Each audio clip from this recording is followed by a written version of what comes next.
Drawisa, Chiase, Chim Asane, Batabi, Asubua, Asioso, Anamase, Acrosso, Asantamai, Kwame, Ani, and Grotua, Acha, and Patamwe, Nesia, Bia, Obia, Abu Ziggy, 93.3. We are the best in the East. Yawo, Achim Abuabu. Let chains be broken.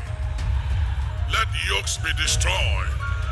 Let burdens be lifted. Let minds and bodies be healed. Let there be divine recoveries among your people and in the house. Do a new thing in the midst of us. Let the veil be destroyed. Let 1,000 fall. Let 10,000 fall. All over us, open your mouth, declare. Let 1,000 fall. Let 10,000 of my enemies, accusers, and adversaries, let them fall on the political scene, on the economic scene, on the financial scene, on the social scene, on the spiritual scene. Let them fall. Open your mouth. Declare. Say something. You must open your mouth. Something. If you don't say anything, nothing moves. You will see what shall become of them who said they were powerful and they were connected and they had no regard and respect for you and God. You will see what shall become of them. I declare divine vindication. Open your mouth. Declare a divine vindication. Be the head and not the tail, above and not beneath. And be blessed. In Jesus' name. Amen. Sebo akwampo na nanom osrebo sachi na nanom ayesem so sika akodi akoa na yedi enkonim na nanom a munya akwadofo na mom mu ya adeyofo musam fifre tim fifre de mo bo afode atu ho ache ede mu nipadua mo kra to ma oman pontuo yedie ne nkoso enonom ne ajanom a munsuro hasuo na musore fa no pabosuo mo kote hasuo epre ema botom ye ma aboso epo ebam ma ensoro mo ayeforo so enya bibidie sai na menka nkyere mo twedi ampon onhyira mo Obuoba Yankopon Israel mo papa Yankopon Israel di ahenkan mpo nipo no na dwen ho so de adwuma we ba ha nipa ko ogitum Yankopon Israel se nipa na Obuoba no pe wa kan nsema man papa Obuoba Yankopon kan ho na de kan ho na yi akyerɛ Obuoba manage ma ho fama se and let me know because my trust every time we a product, to be frank, you are a product that we have to be proud of you nyame Israel be great. Ghana adisiye Obuoba Ofori Amanfo emamo ate edeba AHENKAN933FM Ghana adisiye Obuoba Ofori Amanfo emamo ate edeba AHENKAN933FM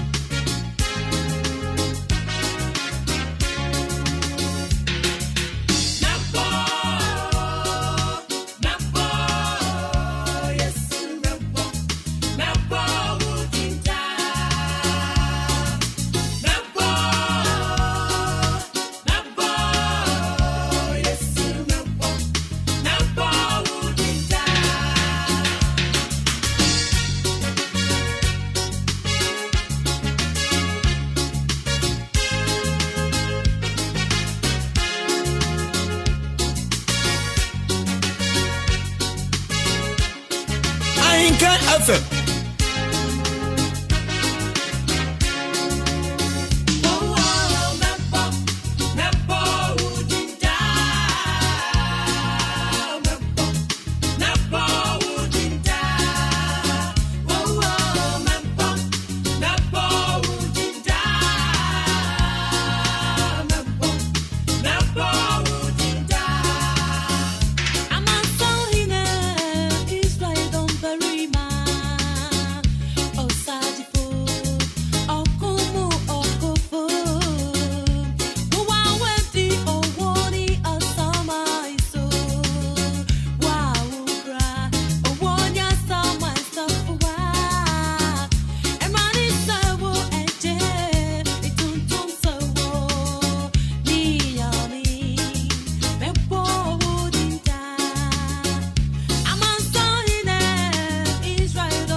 Adisiye, Obuoba Ofori Amanfo Emamo Ate, Ediba AHENKAN933FM.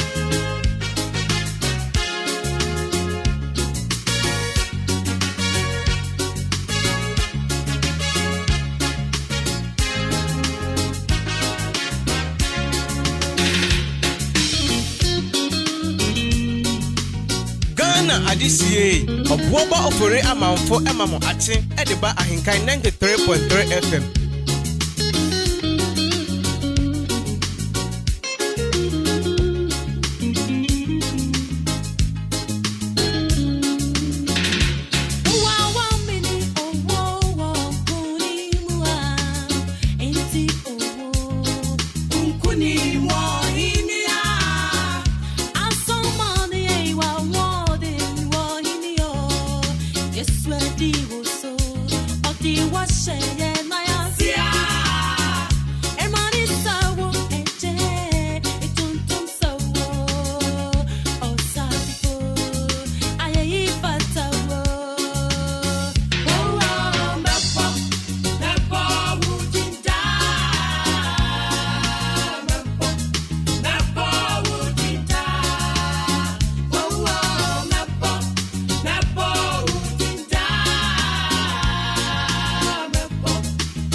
Obuoba Ofori Amanfo Emamo Ate, Ediba AHENKAN933FM.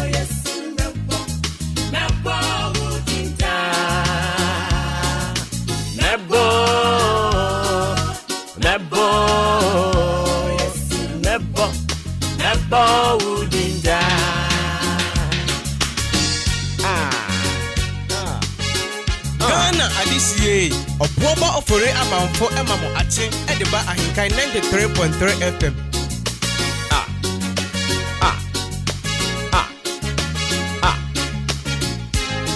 Come on.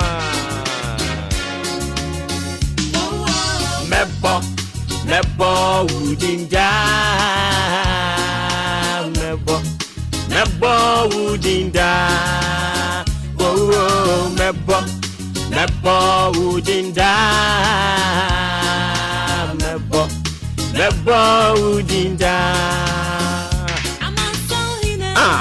Izo Domberima Osajefo Wokumu Wokufu Wawedi Uwosu Aiguni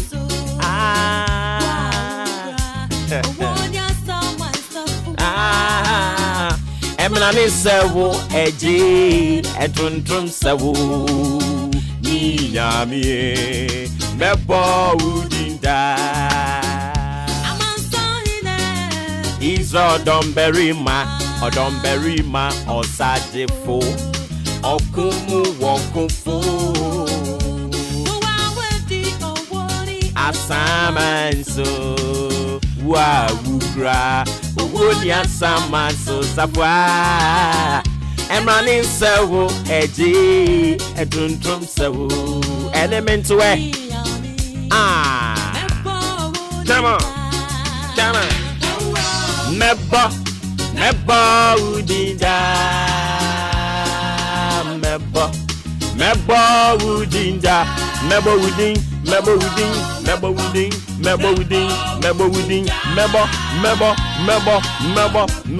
Mebo Say amosa edin we ya. Na edin ben na wo say yebo. Kristo Yesu din pe. And wo say menu mienu yebo. Na no pay yebo din no. Come on.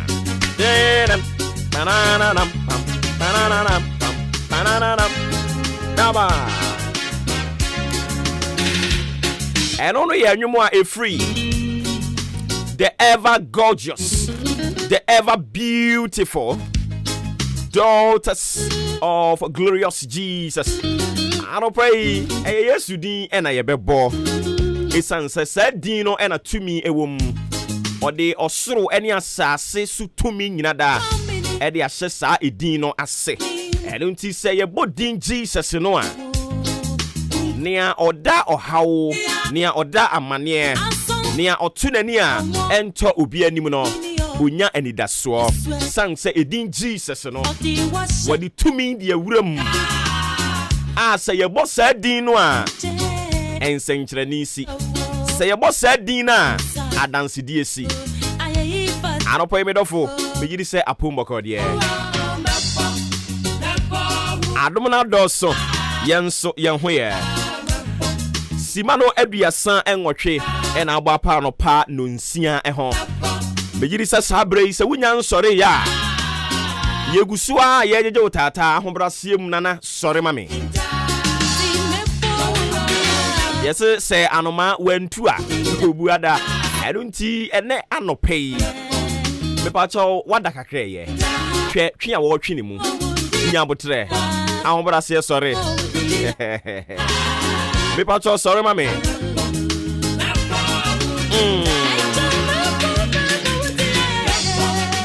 ɛyɛ efiada maakye ɛne yɛde brɛ mo efiri sabre yi ɛkɔpem sɛ nondu ɛbɛbɔ solid production team top notch yɛatena ase anɔpɛ yi ɛnsɛm a ɛkɔ so ɛwɔ Ghana yɛn dada setena yɛn abrabɔ nea egu so esisie amanyɔsɛm ɛno ne yɛsi nkonnwa yɛde brɛ mo obroni sɛ social political and current affairs talk show live on AHENKAN933 FM. Unyani baby I just say hey ape. Me pa cho bebre. Ene eye match ne da etoso enan. Yeda so ewo afe empim emienu ni aduonu emienu mo. And it is all kan ho a ene ye fiada. Ebi mo e friend Freaky Funky Friday. Ebi mo so friend Vintage Friday. But I had Danyara, a Korean say and a fiada. Juma Mubarak and so and come animal Muslims. And then Omobeko Mosque. And it is an Obeko Mosque. The Patoka now a kaye, a one pie boom. Yenso, ye come many die a becaio. Yenso, ye cocosia die a becaio. I wish you pray. And someone of those so papa. Wouldn't some no air say liquefied petroleum gas. Nya you try to friend say LPG. Wouldn't say I sound to Muana. I yatumu by 5%. Not just a hamu ebu paying inum and I yatumu. A gas na cylinder no I filling out the aben ready and ye and on a making yatum. Da-da-da, do-do, da-da-da, do-do, da-da-da, do-do, da-da-da, do-do, da-da. And when you pray, you better not yet ding come on a fa home. Ye free one months to a national service personnel. National service personnel. We more a one more kusuku who do we are one sum or minor. One more year, one national service. Almost let's say I could young come be one more was yadema woman. Ebe pemune enya dia yadema woman. And inti womo ede enko to sre e fa henkan so. Say yade ye company tie and inti ye momu mpanimfo ntie. Na omunye bibi famfa mfama womo national service personnel. Anopai ye ne womo nso ebe twetwe enkomo. Adwadi fo nkabumu kuo ba kwa Ghana ha ye fra womo Traders Advocacy Group Ghana. Traders Advocacy Group Ghana say womo members no womo nto womo nneomam womo ntumu ohamu abupan aduo wotwe enti eneyi enema adwadifo yi kofa aba no womo de entumu ohamu abupan no aduo wotwe 80% en womo de airto womo adwatonde so ede na ekoso yi anope yi eno so hebedi mu nkamo sanso ena Ghana aban me na wo ekasai aduane aye no ade ma adesuafo a wo primary aropa yi wo kire se aban suspend the expansion muntie ye wo sa school feeding program no aban se na nka opese otrem enye aduane no ye no amankora ne na ye jai dabi na mom na nka opese wotrem na nka wode numbers ni bi ka ho ode womo a womunya aduane ni bi die no ode bi ka ho aban ne se emprempren sa expansion no was suspended wa twa sensan ansa wo twa sensan ne be ya wo mo no aduane de man kwada no aban ne de wo ka bi e wo saban ne tua opese wo tua saa aka na nsan na wasan atrem emo a ekwadidie ni ma ya yenka bi ngum saa na ban ne kire enu tia no pe no nso ye be ne adi mu nkomo ye wi a empiriwanyin sen ya de a etete Ghana fo afie bia empiriwanyin sen ekonanim anopa ye bebisa eye de ba de na de empiriwanyin sen de ba empem bebre no ye soma ye nsen kyerofo commenting so se wo ne Ghana fo ade hye enko kasa nye wo mo adwen kyerem famfam empiriwanyin sen ho eye de be na ama ekosoro no a ebiri mu kyerɛ wo mo adwen bebre but ene no ye bebo awuram na ye di nkomo no akwa akire ne abise ye ho se yesusu se eye de be mpoten ena de empiriwanyin sen ede ba wo a wutie mi anopa wususu se empiriwanyin sen ne den ena ede ba obetimi do adwen kyerɛ no ede afa 0594841044 0594841044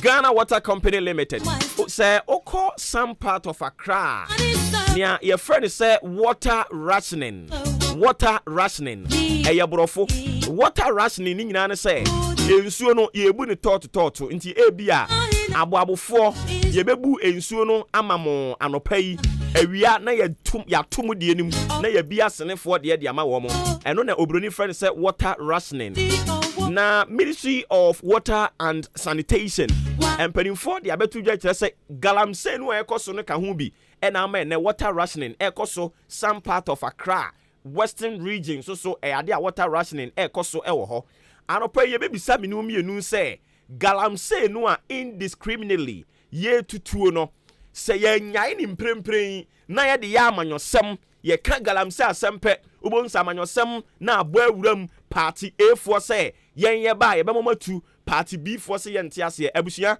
ye tena se jega ya no na no ne ne mo bon komo kire se enkuntabuo ni hwehwemu bi akoso se yan ma yani amre ya by 2023 afie be ko wuramu no ye be kra nsuo de afiri nkrofo amanso de aba Ghana ha na se menu mienu te Ghana ha na wo hwese ne otwadi ampo Nyankopon ahira yen ensuo na ensuo ye ba be kra de afiri nkrofo amanso be pie mu Ghana ha na menu mienu ya moa wo man Ghana ya moa wo man no nti e wo se ye se kire ya no na no kre no ye kan se ne te na efata Ghana Water Company si yankan kire mo se esu ne ban bi a ye mienu da na die no ya nhwe yi a ye be kra nsuo de afiri nkrofo amanso de aba ebinom so illegally omo connect Ghana Water Company se men kan kire se ohunu se obi wa amfa mra kwan so na wo twinsu a eya amon report no na Ghana fo men ko kam ye me edoso eduru ba bi amon kam ye nyamo se ne be ya Ghana betimi akona nimu ntia mom ye nye ne saa medofo ye ne saa o my Ghana ebetimi akona nimu Esther Smith e wa se mi ka kire yan no payi yentinsim Ghana adisie Obuoba Ofori Amanfo emamo ate edeba ahenkan 93.3 FM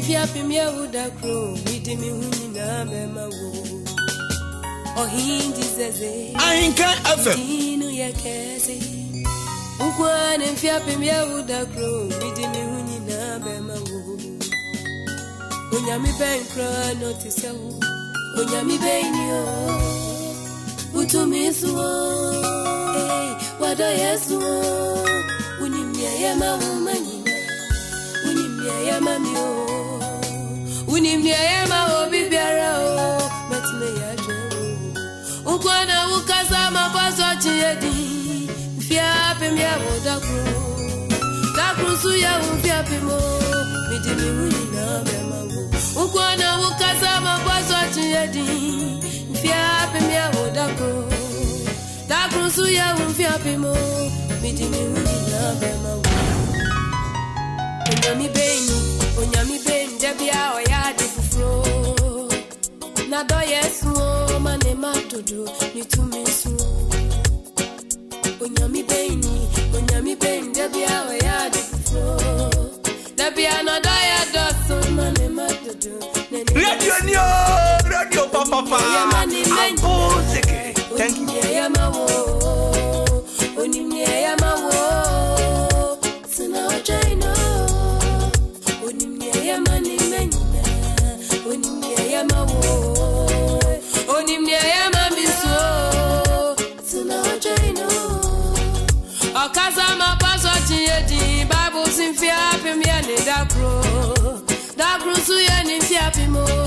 Mira for my minfa a real brain, some of fun to admit in some fun. I'll pay was say, main country will say, a Riano ever Trinity.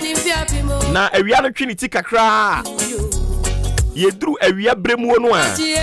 Na fei ewie mu adwo na ensuo no ahyase se petepete kakra ensuo no petepete kakra nanso ebesana tia ma awie abo ye kwa anwumere bremu a o kire se ensuo ebeto ene nti wototo nyoma no ahwekwan abefa so abe ni ye mepa cha nyama kan enya achema abo weda ene me de atodwa no tiase eya poya mantamu nyina ene nti se wo se ensuo anta abo ene nti de ankrofo ne kan no mo a wo fa ka no akokofo dua no akohwe udru kofo dua na ensuo anta mpa choko so menya okoso menya ni ensuo na anta no wa wo so na wo de wani a kire yen fa kwawu Oko kwawu hwehwe fori ene mpotam wo nyina na sensuo na nto a no watwam no abesen kwa yefa in fact eastern region a cosmopolitan region ye ka say cosmopolitan na e brofo yebe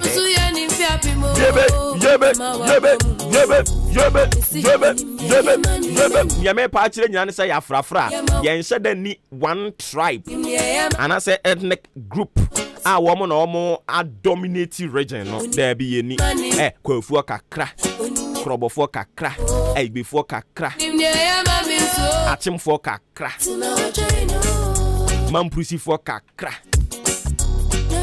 dagati for kakra kusasi for kakra and ye afra. Of course it's a region you would want to come from, and I am super proud. I am super proud. Semi-free Eastern region. Yes, I am super proud. Semi-free Eastern region. Now me say free Kwa Rains. Be poneso ewurade nyankopon aropa mani agesem yakwa ni we are celebrating Ghana, so you have to be proud of where you come from, where you hail from. Aropa yen fa na ufri. Are you so proud? Say ufri ho ana me are so proud to say me free ho. Me ba to kwa me asante be proud say we free takra say okwan na enye na nso nyame wo ho e bom tuja o mo be ye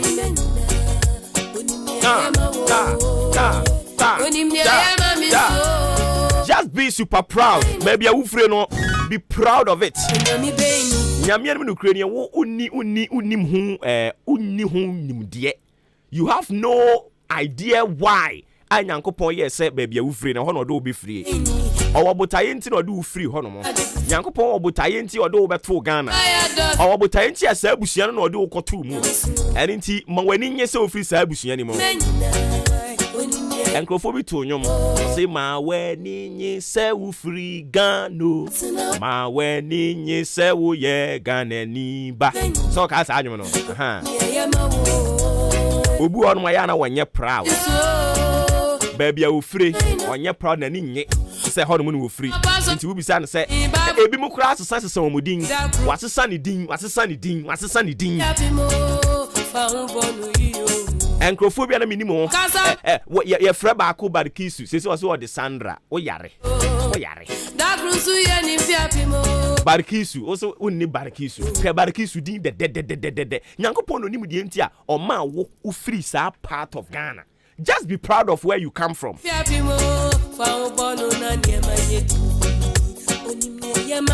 Obi a Muslim and all ferry so a Muslim. Into all come mosque cry. No association tadi bia katakata no. Just be proud to say we are Muslim. Nyanko pon anim die ntia we are Muslim. Obi a Christiani or kwa sorry an no ferry. No de the Bible share motuom or the Bible shata ayibi mu wakata so akekere so o ferry. Tie be proud so we are Christian.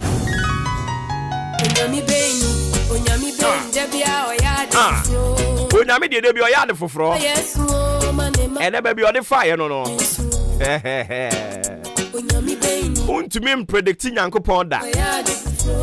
And then baby, or the fire, no. Or something can just say, be proud of where you come from. Be proud to be a citizen of Ghana. So become a PRO for Ghana. Become part of the communication team for Ghana. Omo kasa de ma Ghana no onso ka hu bia no pay. Me be a part of the communication team of Ghana. Onso so be proud of where you come from. Hey, oba ya dwuma mu ha no mo a obia ni jiba bi ofre eni nti obia betena radio no achi a obia betena microphone achi a mo nso wo ka ba bia ofre wo kire ba bia ofre mami wo se ofre a tus tuntum miremu ai kuro nso wo mpotem tuntum miremu se tuntum miremu no wo kan wo fere a no abroflize no o simi free a tus tiawa. Be proud of where you come from. Onyankopon ni die nti ode wo free ho. And to be proud of where you come from. And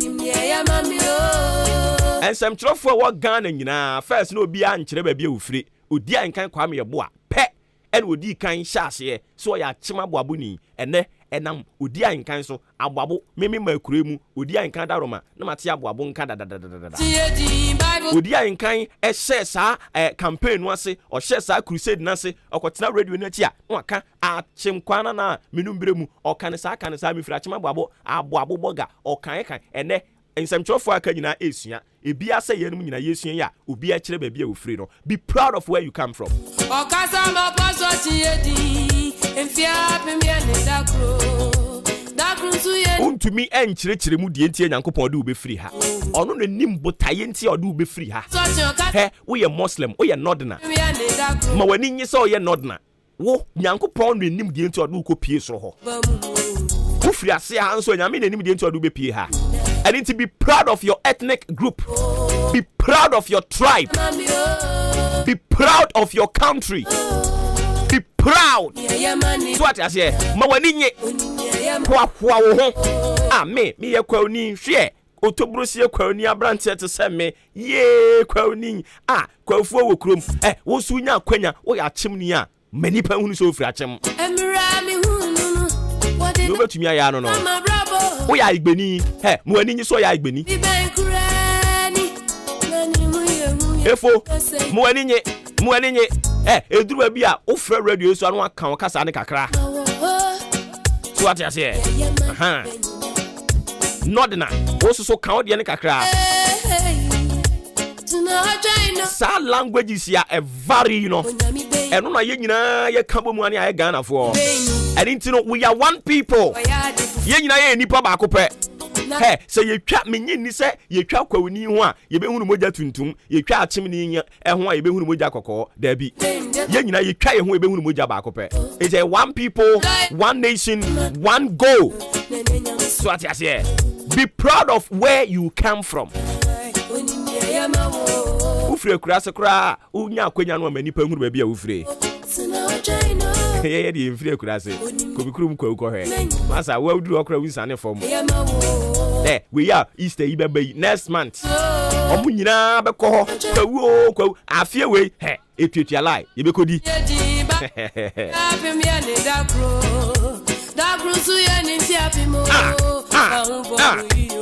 alo poi kwa ufu am won potamu ha me chiachia mu nyina da me giri se mo ho ye de ya mo ma ntem nka so atia se mo ma ntem nka yanka ya humom yenya nipa baako yem pushi one agenda benya Ghana agenda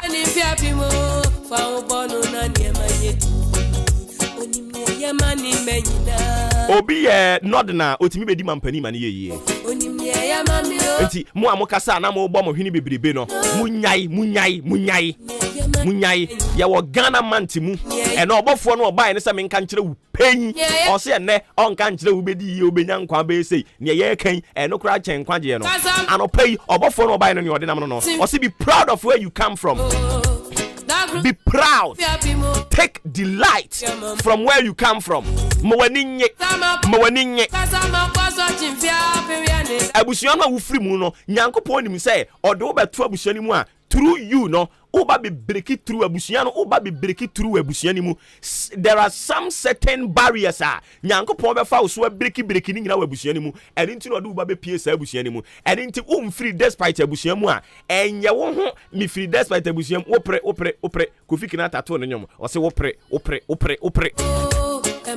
abusia na wo free mu no nyankopon nim die nti a oma wo be pie mu onim si wo ba be fa wo so e dia pagya abusia no onim si wo ba be fa wo so na enkonua bi ada abusia no so no awurade ya be yie free abusia no so ene mabusia they are proud of me but when the whole thing began no omo ntiase omo say na abrante kura minister ni minister ni born and am say munya botre a time will come you guys will understand why nyankopon be pie free abusia mu and then through me abusia ni munya mabam won so abusia na ni munya bebam meti ya make say nka me abusia ni akwa ni nye ngwani meje anka do be hwa ho oboba mo faase oboba mi say you we kwampo amikan omo ye kwafo he omo ani giaje sa oboba ye kwani he na ani giaje so atiase mabusuafo wo mo ani gimi hutu awurade ni mu die nti odu besua sa abusua ni mu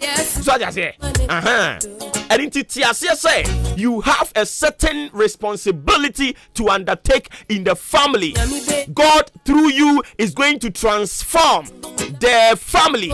God through you is going to make the status quo of the family so pleasant. So what you say?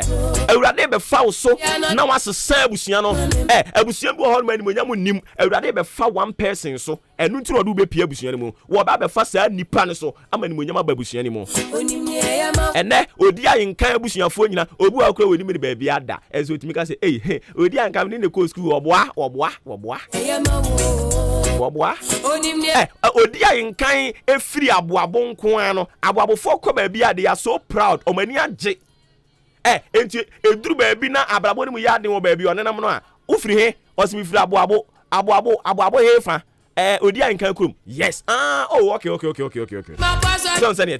so be proud of where you come from jahafo wo mo ani je so mo free jaha obetra bi o say mi krom jahafo thank you be proud of where you come from and the oba betra na mo asu free amasamai yekuro come on obi any one more free nkran enkranfo ankasa kro mo free nkran mo free wosu omo free Jamestown and now ye wo hono mo a madam fo baako o se mi tu kwan aba ye wo tashi mi tu kwan aba wo kwan he o se o kola badi me ya kwanto be proud of where you come from ko bi kai mi nim so ye kwawunio so ya chim ni o mi nim abi ofre because ni twi nye de ni twi o kan nye de say be proud of where you come from